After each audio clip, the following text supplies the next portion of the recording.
প্রথমেই জানিয়ে দেব, ইসরায়েলি কারাগারে আটক 11,000-এর বেশি ফিলিস্তিনি।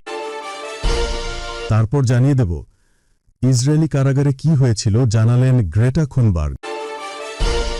এখন জানিয়ে দেব, গাজায় হামলা চালিয়ে যাওয়ার হুমকি ইসরায়েলের। এবং সর্বশেষ জানিয়ে দেব, হামাসের ধ্বংসকামনায় আল আকসা মসজিদে বিশেষ প্রার্থনা। ইসরায়েলি নিরাপত্তামন্ত্রী ফিলিস্তিনি প্রতিরোধ আন্দোলন হামাসের ধ্বংস চেয়ে আল আকসা মসজিদে বিশেষ প্রার্থনা করেছেন ইসরায়েলের জাতীয় নিরাপত্তামন্ত্রী ইতেমার বেন গাভির। দর্শক, এতক্ষণ শুনছিলেন সংবাদ শিরোনাম।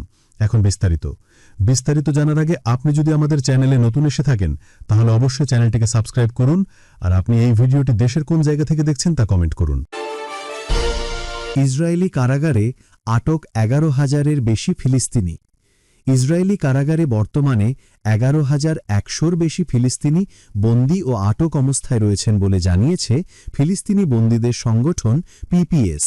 চলতি অক্টোবর মাসের আগ পর্যন্ত এই হিসাব করা হয়। খবর আল জাজিরার। সংগঠনটি এক বিবৃতিতে জানায়, 2000 সালের দ্বিতীয় ইন্তিফাদার পর এটিই বন্দীদের সর্বোচ্চ সংখ্যা।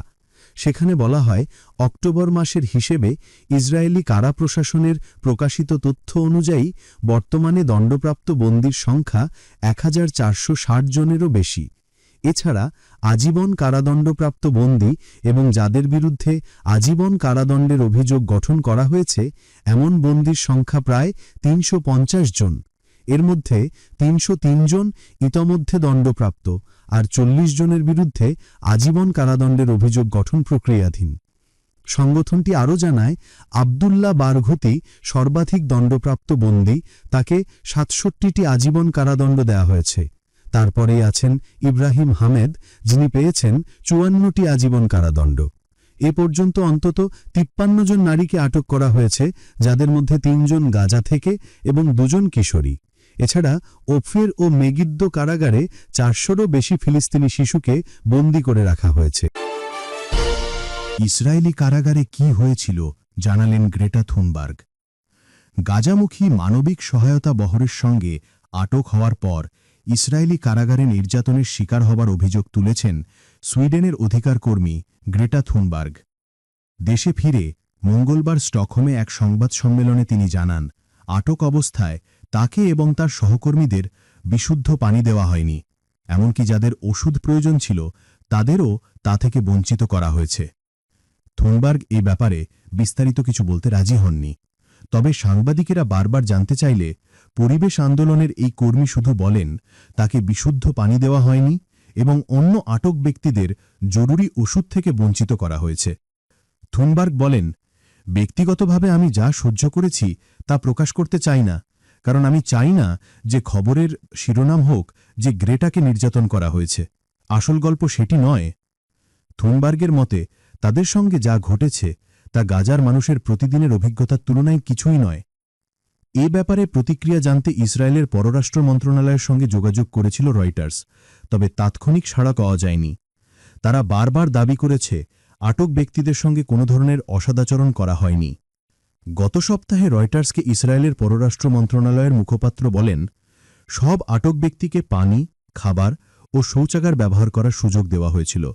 তাদের আইনি পরামর্শ নেওয়ার অধিকার থেকে বঞ্চিত করা হয়নি এবং তাদের সব আইনি অধিকার পুরোপুরি রক্ষা করা হয়েছে। ইসরায়েলি সেনাদের অভিযানে গ্লোবাল সুমুদ ফ্লোটিলা নামের নৌবহরের সঙ্গে থুনবার্গ সহ আরও 448 জনকে আটক করা হয়। নৌবহরটি গাজায় ত্রাণ সামগ্রী নিয়ে যাচ্ছিল এবং অবরুদ্ধ ওই অঞ্চলের মানবিক বিপর্যয়ের বিষয়ে বিশ্ববাসীর দৃষ্টি আকর্ষণ করতে চেয়েছিল। সোমবার থুনবার্গকে সুইডেনে ফেরত পাঠায় ইসরায়েল। গাজায় হামলা চালিয়ে যাওয়ার হুমকি ইসরায়েলের।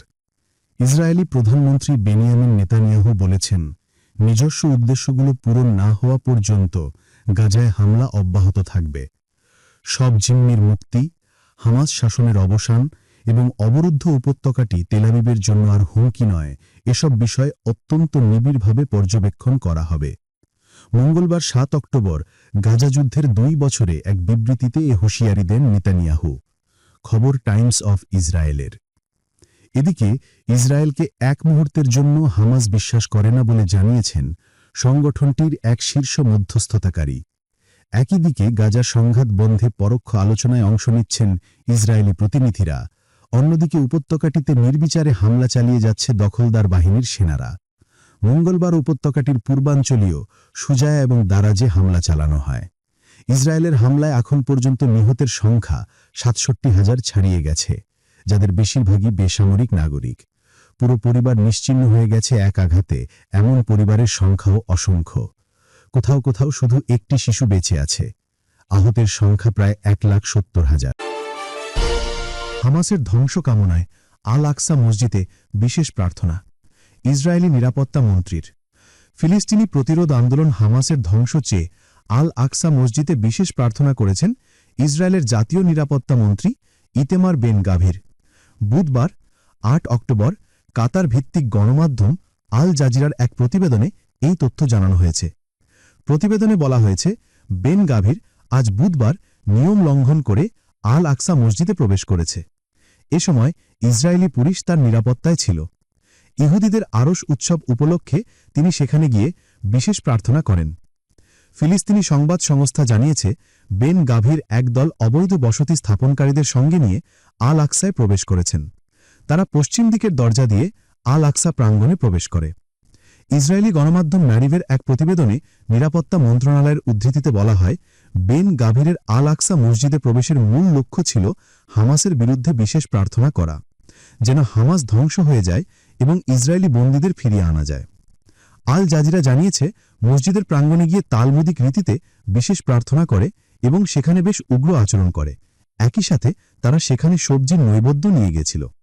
বিভিন্ন প্রতিবেদনে বলা হচ্ছে, ইসরায়েলি কর্তৃপক্ষ ইহুদিদের বিভিন্ন ধর্মীয় উৎসবের সুযোগকে কাজে লাগিয়ে আল কুদুস শহরে উত্তেজনা সৃষ্টি করছে। এরই ধারাবাহিকতায় তারা আকসা মসজিদে প্রবেশ করছে, শহরের বিভিন্ন ফটক বন্ধ করে দিচ্ছে, শহরটিকে সামরিক ব্যারাকে পরিণত করছে। ইসরায়েলকে এক মুহূর্তের জন্য হামাস বিশ্বাস করে না বলে জানিয়েছেন সংগঠনটির এক শীর্ষ মধ্যস্থতাকারী। একই দিকে গাজার সংঘাত বন্ধে পরোক্ষ আলোচনায় অংশ নিচ্ছেন ইসরায়েলি প্রতিনিধিরা, অন্যদিকে উপত্যকাটিতে নির্বিচারে হামলা চালিয়ে যাচ্ছে দখলদার বাহিনীর সেনারা। মঙ্গলবার উপত্যকাটির পূর্বাঞ্চলীয় সুজায়া এবং দারাজে হামলা চালানো হয়। ইসরায়েলের হামলায় এখন পর্যন্ত নিহতের সংখ্যা ৬৭,০০০ ছাড়িয়ে গেছে, যাদের বেশিরভাগই বেসামরিক নাগরিক। পুরো পরিবার নিশ্চিহ্ন হয়ে গেছে এক আঘাতে, এমন পরিবারের সংখ্যাও অসংখ্য। কোথাও কোথাও শুধু একটি শিশু বেঁচে আছে। আহতের সংখ্যা প্রায় ১,৭০,০০০।